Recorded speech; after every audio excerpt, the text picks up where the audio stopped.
So our third speaker is Maren Erven. Maren is a research assistant at Institute for Steel Construction and Materials Mechanics at TU Darmstadt, where she made her master's degree in 2018. Her research focuses on wire and arc additive manufacturing of steel nodes. She first came in touch with steel 3D printing in her master thesis, where she developed a new design for bolted head plates in steel construction. In 2019, she was part of AM Bridge team. During her studies, she gained experience in the building industry as engineer on site as well as in the office. So I will leave the screen to Maren to present design of optimized 3D printed steel node. Okay. Hello, everybody. Can you hear me? Yes. Okay. Please do Nice. your presentation. Thank you for that kind introduction. Oh, wait, I have to. Okay. No. I'm happy to be here today to talk to you and to such an audience of experts in the field of additive manufacturing in the built environment about my research in the field of additive manufacturing with steel. As already said, my presentation today has the title Design of Optimized 3D Printed Steel Nodes. So now let me give you a short overview about what you will hear in the next minutes.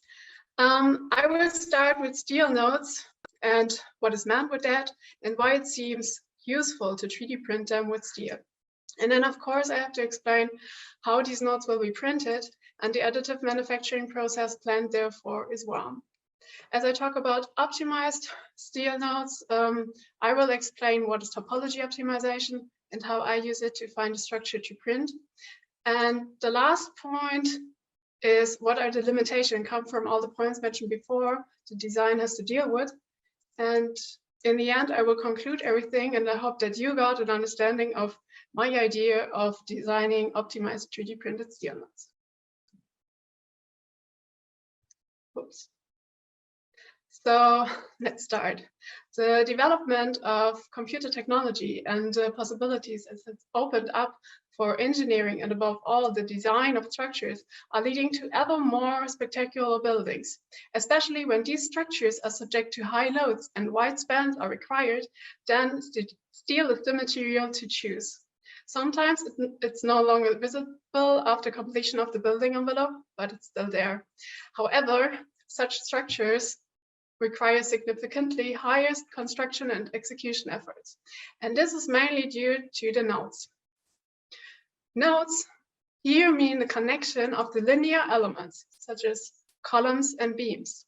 And the more demanding the overall structure is, appealing to architects, builders, and pedestrians, the more costly the design and the fabrication of the node becomes, so in essence for engineers and construction workers. And effort arises here in several forms. First of all, every structure, even if very low complex, like the second pic shows, contains different nodes which have to be designed. And moreover, architecture itself, we all know this, it's already subjected to high individuality. So every structure is different to each other. And furthermore, these nodes often more material is used than would actually have been necessary, since the saving of the material would only cause more waste and cost manufacturing time. Furthermore, in addition to the nodes, the connection components often have to be paired in a special way. So here, additive manufacturing has the potential to change things. So when we're looking at steel construction, we can see the nodes in different grades of complexity. And of course, I guess in grade 1, where the beams are just in a plane, meet each other, then it isn't so interesting for 3D printing. But when it comes to stage 3, where all beams are coming from any direction with rotation and any kind of loads, then maybe 3D printing can help us. So how can it help us? I say with a few complex individual components, which are the 3D printed steel nodes, and many linear components, we can create a whole complex structure.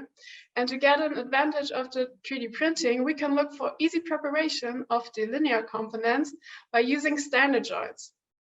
So maybe in the end, we can think of a modular system with some individual nodes. So we get a remarkable individual awesome structure, but it doesn't matter which beam has to be placed in the end. And this also stands for reusability. So coming to the next point, how to print with steel, and when it comes to WAM, and of course the use of in the construction industry, then I guess everybody knows this bridge from MX3D, now placed in Amsterdam. Yeah, but I will go on and say, what is WAM actually, and how does it work?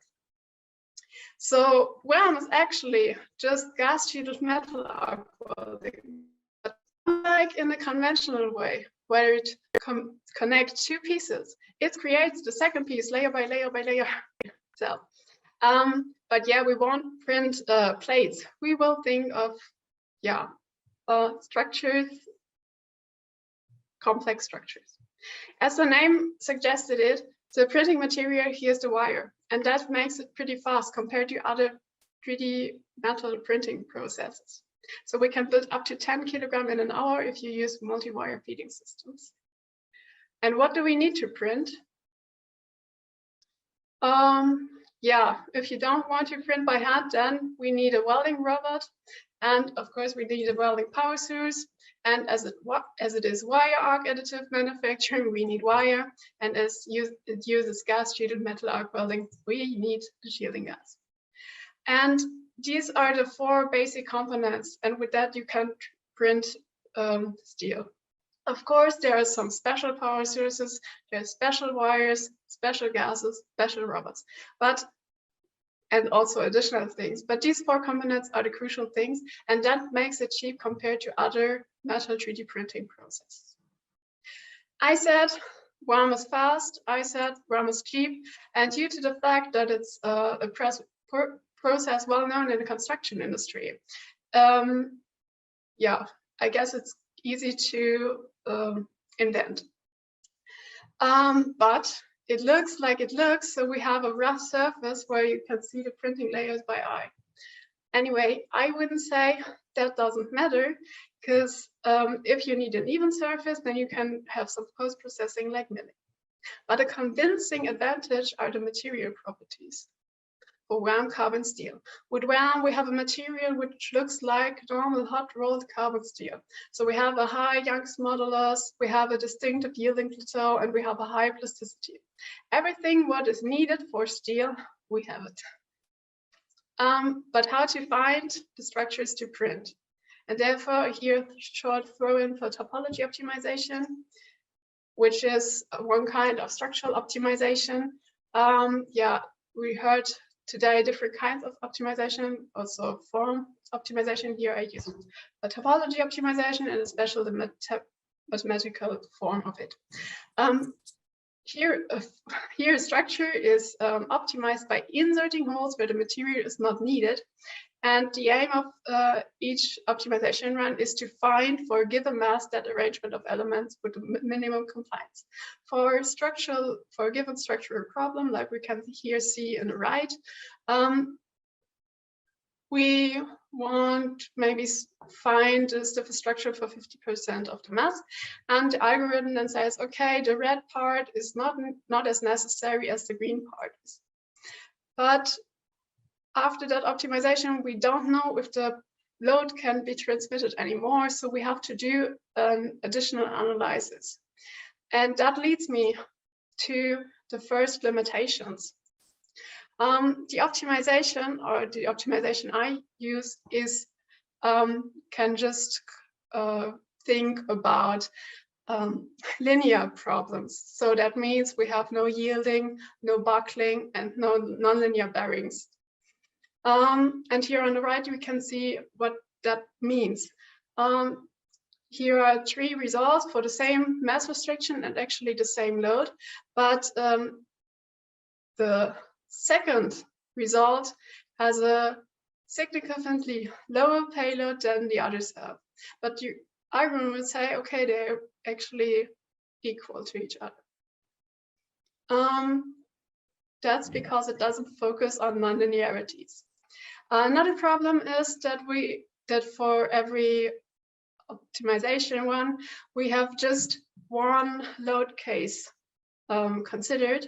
So, but maybe our structure is in the end is subjected to different types of loading cases. We have this for structures which are placed on the outside. Wind will change our loads. So, and we can see that the results of the optimization run down here on this picture gives us different results. So sometimes we have to combine more results to have a valuable design. And the last thing is, when I say that optimization can just focus on linear problems, then it can just focus on the elastic material. But we see that for carbon steel, also the plastic behavior is crucial, and especially for 3D printed steel, we have here an anisotropy of the yield strength and the tensile strength. So we have to think about that. All of these limitations mostly need to be done in a post-processing. So we have our structure and result, and we have to analyze it in addition. The next limitations come with the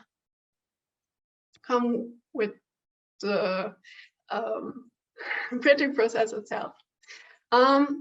Actually, we can print nearly anything. We can even print a bridge horizontally across water, as we showed in 2019.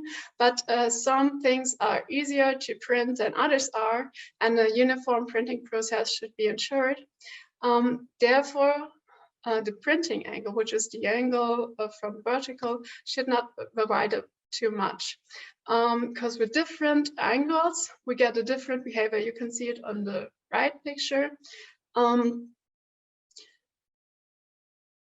So the behavior of the weld is different, and the layer height varies. At least parts of the structure should be worked in the same range. So we can split the structure into different parts, and these should behave in the same way. Next point is that we should avoid thin-walled structures because of the residual stresses inside the structure. And this comes along with the welding process. And here, a closed section is more stiff and will minimize the distortion because of that. And the last thing is that the distribution of materials should be consistent over the whole structure. And if we don't consider all of these points, then the printing process gets more difficult. And with that, the probability of process failures increases, and the probability of self-induced structure failures. And one last thing about limitations is, I said I want to facilitate the assembly later on. But if we don't think about the connection to the other components when designing it, then the optimization can give us the optimal result because it doesn't know the problem. So I would design the connecting parts with the design space. Here, for example, we can see flag plates and head plates. We can also think about other, maybe new connection, but I just have this example. But especially when we use connecting means like bolts, you can see it here, then we have to think about, we have to consider the assembly later on. So how will the bolts will be tightened? We have to have enough working space for the joining of the different components. To conclude everything, I have this example.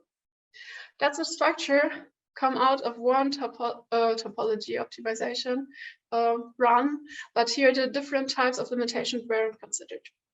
So the first thing we can see here is maybe here the small cross section, pretty small compared to the other ones. So we have no consistently distributed material at this place, and also here the structure will yield first when thinking about the nonlinear structural analysis. So we should enlarge that part.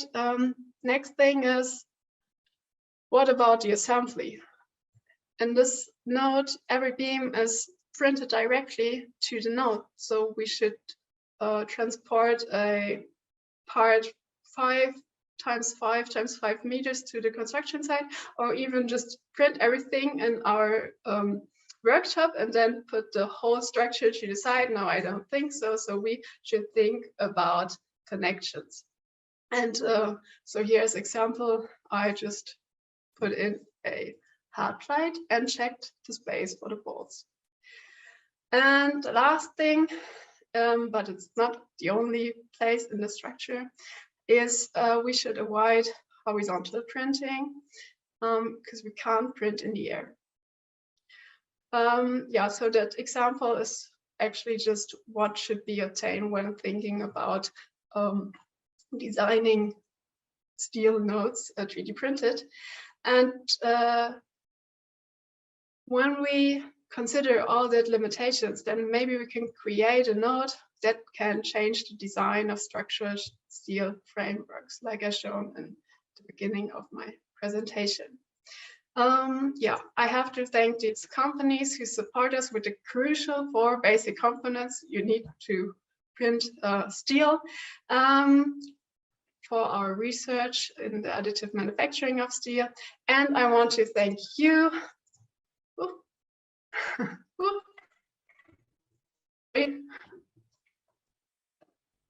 for allowing me to speak to you today and for your attention. And I'm happy to hear your comments and questions.